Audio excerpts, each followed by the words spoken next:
DB, comme annoncé.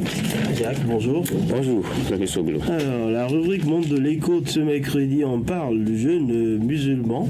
Ça démarre dans quelques jours, le 11 mars prochain. C'est un mois où les demandes en denrées alimentaires augmentent drastiquement. Oui, effectivement, René Soglo, le constat réel à chaque période du mois de Ramadan, le mois du Ramadan, est souvent synonyme de beaucoup de demandes de vivres sur le marché, des produits alimentaires de toutes sortes, céréales, tubercules, fruits, protéines également, la viande, le fromage et tout ce que vous savez qui servent à passer ce moment béni pour les fidèles musulmans. Alors, qu'est-ce qui peut bien expliquer cette forte demande?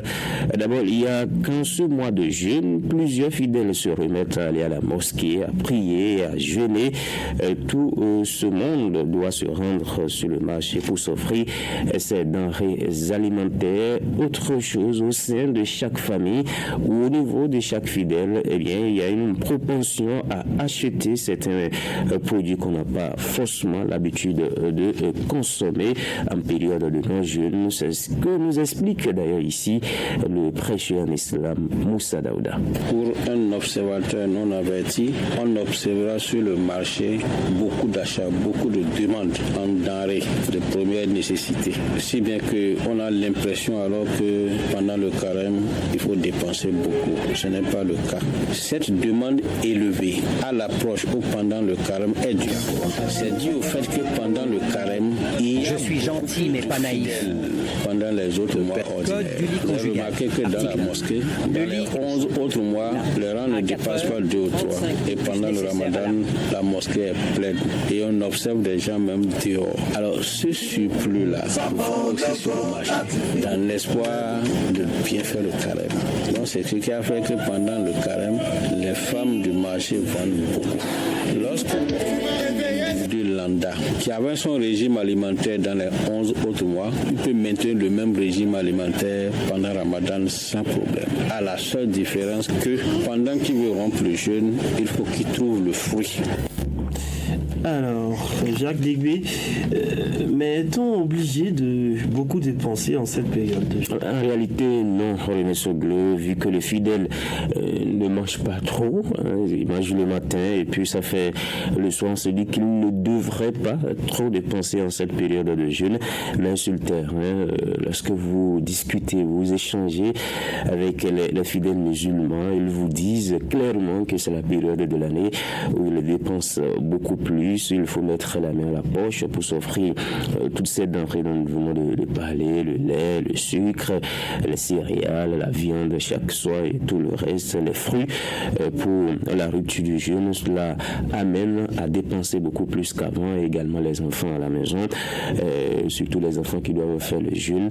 Il y a aussi le voisinage et tout ça, et qu'il faut aider à faire le jeûne. Cela amène à beaucoup plus dépenser selon ces fidèles-là, mais il ne faut pas faire de l'exagération. C'est ce que conseille le prêcheur en islam Moussa Daouda. Cela peut même être un péché.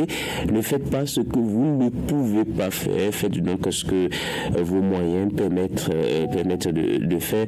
On va écouter donc ce spécialiste des questions religieuses. Les dépenses liées aux fruits ne sont pas si exorbitantes. 50 francs, 100 francs, 150, ça suffit largement pour rompre le jeûne par individu. Nous remarquons et nous constatons avec regret que certaines personnes exagèrent dans les dépenses, surtout lors de la rupture du jeûne. Quand ils prennent le fruit, ils vont prendre yoki, ils vont prendre mocha, ils vont prendre jus de fruits, jus d'ananas, et après la prière, ils vont prendre rôti de poulet, ils vont prendre tchenga, c'est pas le carême qui a demandé ça. En réalité, les gens le font. Même en dehors du carême, Allah n'aime pas l'exagération. Ça existe, mais c'est pas lié au carême, non. Le carême n'existe pas ça. Ça veut dire quoi? Si quelqu'un ne fait pas ça, est-ce que son carême est exaucé ou non? Si tu ne fais pas ça, ton carême est bel et bien exaucé. Donc c'est pas lié au carême. Et ceux qui le font dépassent les limites alimentaires.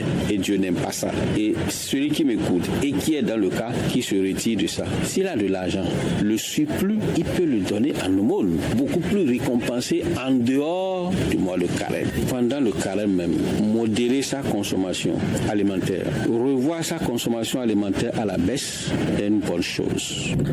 Alors Jacques, c'est aussi un mois où on observe beaucoup d'actes de générosité. Oui, beaucoup de générosité au sein des fidèles musulmans. Au niveau individuel, d'abord, vous avez ces fidèles un peu plus nantis qui achètent des vivres à leur voisinage, à tous ceux qui sont leurs amis et d'autres fidèles même qu'ils ne connaissent pas. Parfois, ça se fait au niveau de la mosquée à la sortie de chaque prière. Vous avez également au niveau familial où le papa doit faire beaucoup d'actes de générosité envers sa femme, envers ses enfants. Au niveau de la mosquée, vous avez des mosquées également, comme je le disais, et qui à chaque sortie de prière font des dons à ceux-là qui n'ont pas de quoi rompre le jeûne. Il y a des organisations, des groupes de personnes qui sont intéressants pour rompre le jeûne, des organisations surtout internationales et islamiques qui offrent des vivres en cette période-là et beaucoup d'autres choses pour la rupture du jeûne musulman, parfois des enveloppes financières pour ceux-là qui n'ont pas les moyens de s'acheter tout ce qu'il faut pour le jeûne. C'est quand même une période bénie et il faut encourager cela, ces actes de générosité. On va tout simplement souhaiter un très bon de Ramadan à nos amis musulmans. Voilà. Jacques Digbé, ne serait-ce que pour les dons, il faut beaucoup dépenser pendant cette période. Oui, beaucoup. Pour les dons. Oui. Même si on n'est pas musulman, on n'est pas forcément obligé d'être musulman pour faire des dons. On peut faire des dons aux amis musulmans. Oui. Pour soutenir les collègues, les amis, les proches. Allez, merci à vous. On va passer à la